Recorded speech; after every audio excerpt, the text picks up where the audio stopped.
Hello, this is Pa.Mensah, and today's class is about uterine fibroid. Alright, uterine fibroid. When your examiner wants to confuse you, he or she might use the term leiomayomata or leiomayoma. It is the same as uterine fibroid. Alright, so when we say uterine fibroid, it is the benign growth of smooth muscle tumor in the myometrium of the uterus. Alright, the benign growth of smooth muscle tumors in the myometrium of the uterus. When I say benign, it simply means it is static. It doesn't spread. It is just one. If it is one, it is just one, and then it increases in size. Alright, if it is two, it is just two, and they increase in size. On the other hand, if you hear malignancy means it is cancerous, it spreads. Medically, we say it metastasizes. Alright, it spreads. That is that. Like uterine fibroid is what? Benign. It's a benign tumor. It's a benign growth of smooth muscles in our myometrium of the uterus. Okay, so that is that. Basically, there are no known causes of uterine fibroid.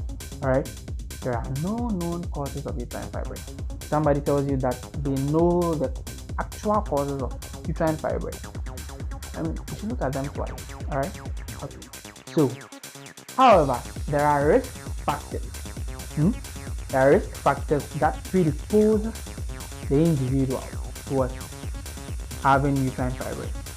So, these risk factors are put in an abbreviation. I say the PELBO. Alright. So the PELBO simply PELL-BO. First P is what? Positive family history of uterine fibroid. Your grandmother had it, your mother has it, your elder sister is having it. The probability of you having it is 1. Alright, you also have it. Alright, so positive family history of uterine fibroid. Again, let's look at the E. Early menarche. When you say menarche, is the age at which you have your first menstruation. That's menarche. So early menarche as early as 10, 11. Alright, early menarche is also a risk factor of uterine fibroid. Again, late menopause as late as 50, 55. Late menopause, because menopause is reached at 45 or 45, 50. So that is that. So late menopause, and then low parity. The second L, low parity. The parity is talking about the number of children you've had, or the number of deliveries, the number of births you've had as a woman. So the higher you give birth, the lower your chance of having uterine fibroid, right? So that is why we say that people with low parity have higher chances of contracting or experiencing uterine fibroid. Again, black race, the black African race is also a risk factor of uterine fibroid. The black race, and then obesity. So when you're obese, you are at a higher risk of having uterine fibroid as a woman or as a lady. Alright, so that is the PELBO. For you. Now let's look at this analogy. When you take every 3 black women, one out of the 3 probably has uterine fibroid. Statistically, when you take every 3 black women, 1 out of the 3 has uterine fibroid. And then with regards to complications of uterine fibroid, when you take every 3 black women with uterine fibroid, alright, 1 out of that 3 has uterine fibroid complications, or is experiencing uterine fibroid complications. Alright, okay, so that is that. Let's look at how uterine fibroid presents. The clinical presentation of uterine fibroid. So usually the patients present with what? Painful menstruation. That's dysmenorrhea. Painful menstruation. Again, they present with what? Heavy and prolonged menstruation.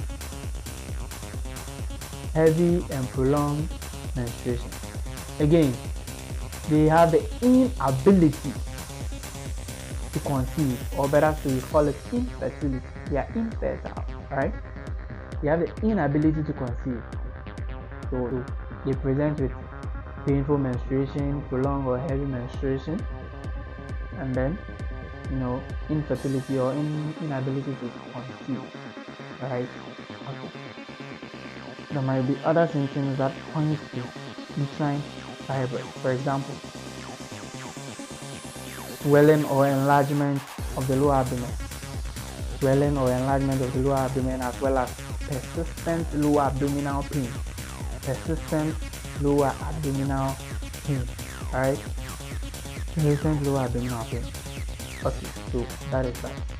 Moving on, in instances where the uterine fibroid is that massive or that large, it might result in a presentation of the compression symptoms, right? The compression symptoms, like the abbreviation CHUB, CHUB, the compression symptoms.